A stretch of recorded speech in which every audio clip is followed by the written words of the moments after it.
ব্যস্ততম সকাল মাই morning routine. Hello everyone, good morning. কেমন আছো সবাই? আশা করছি সবাই অনেক ভালো আছো, সুস্থ আছো। আমরাও ভালো আছি।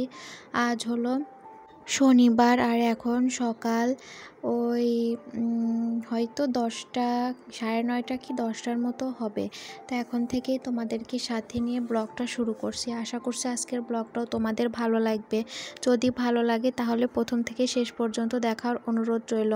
তো ঘুম থেকে উঠেছি তো ওই 7টার দিকে, 7টার আগে উঠে পড়েছি। তো উঠেই ওই যে কিছু বাসি কাজ ছিল ওটা কমপ্লিট করেছি, তারপর আর কোনো কাজ করা হয়নি। তো তারপর মাম্মামকে রান্নাবান্না কমপ্লিট হওয়ার পর মাম্মামকে খাইয়েছি। তারপর আমরা খাওয়া দাওয়া করে তারপর আর কি একটু বাসনগুলো ধুয়ে নিলাম। তারপরে এখন কাজকর্ম শুরু করছি। ঘুম থেকে উঠতে দেরি হয়ে গেছে, তো এই জন্য আর কি সকালে সেরকম কাজকর্ম করতে পারিনি। তো এখন থেকেই শুরু করছি আর কি, আর তোমাদেরকে সাথে নিয়েই শুরু করছি। আর বন্ধুরা, এই ভিডিওটা ছিল শনিবারের। রবিবারে তোমাদের সাথে শেয়ার করার কথা ছিল, কিন্তু তোমাদের সাথে শেয়ার করতে পারিনি, কারণ রবিবারে মনটা ভীষণই খারাপ ছিল।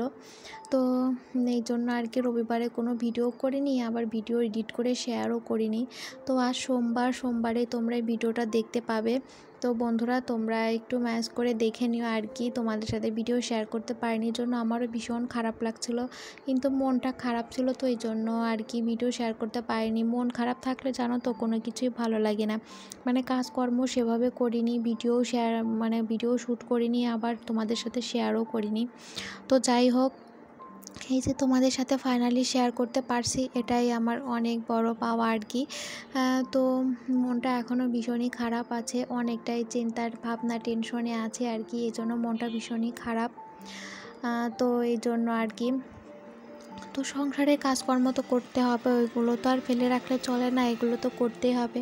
বাড়ির বউ যেহেতু হয়েছে, তো সেই জন্য শুয়ে বসে থাকলে তো আর চলে না, বা সংসারের কাজকর্ম করতেই হবে। যত মন খারাপই থাক, শরীর খারাপই থাক, আর যাই হোক না কেন, সংসারের কাজকর্ম কখনোই থেমে থাকে না, এগুলো আমাকে করতেই হবে।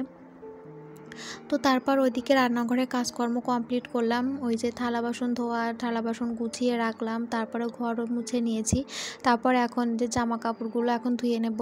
আজকে অনেকগুলোই জামা কাপড় হয়েছে, যেহেতু কালকে আর কি ধোয়া হয়নি, মানে আগের দিন শুক্রবারের দিন কোনো জামা কাপড়ই আর কি কাচা হয়নি।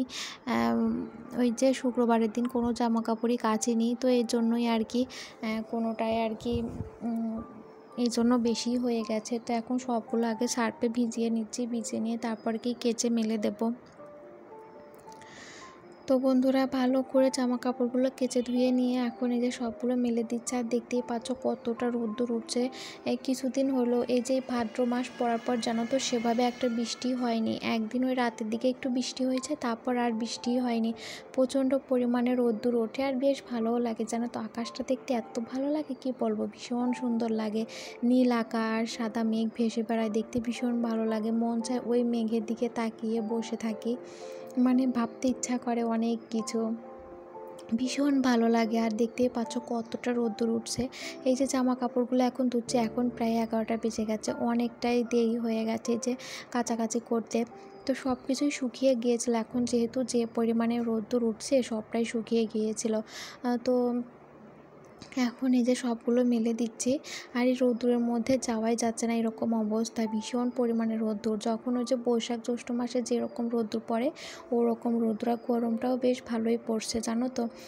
তো তারপরও বেশ ভালোই লাগছে। আর বৃষ্টিও অনেক দিনও হয় না, মনটা একটু বৃষ্টিও করছিল জানো তো। ওই যে আষাঢ় শ্রাবণ এই 2 মাস কিন্তু পুরো বৃষ্টি হয়ে গেছে, কিন্তু এই যে ভাদ্র মাস পড়ার পরে কিন্তু সেভাবে বৃষ্টি দেখাই মেলেনি। ওই যে একদিন শুধু রাতে একটু বৃষ্টি হয়েছে, তারপর একদিন না 2 দিন একটু গুড়ি বৃষ্টি পড়ছে, এটুকুই, এর বেশি আর বৃষ্টি হয়নি।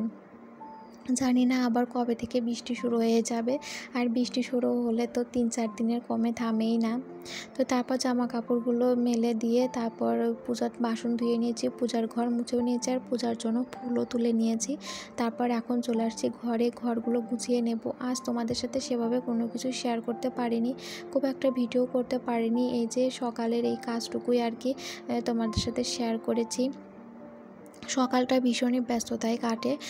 মানে কীভাবে যে কাজগুলো কমপ্লিট করব বুঝতেই পারি না। একটার পর একটা কাজ সাজানো থাকে, তো একটার পর একটাই এভাবেই কাজ করতে হয়। দেখো পরপর সবগুলো কাজ কমপ্লিট করে নিলাম, ঘরদোর গুছিয়ে তারপর ঘরটা ঝাঁটও দিয়ে দেব। এখন এই বিছানাটা গুছিয়ে নিচ্ছি, তারপর ও ঘরের বিছানাটাও গোছাতে হবে, তো সবগুলো বিছানা গুছিয়ে ঝাঁট দিব। তারপর এই যে দেখো এই ড্রেসিং টেবিলের এখানটা একটু এলোমেলো হয়েছিল, তো সেগুলো এখন ভালো করে গুছিয়ে নিচ্ছি। তো বন্ধুরা, ভিডিওটা আর বেশি বড় করতে পারলাম না, এরপর আর কিছু তোমাদের সাথে শেয়ারই করতে পারলাম না। তো আজকের ভিডিওটা এখানেই শেষ করছি, কেমন হলো জানিও।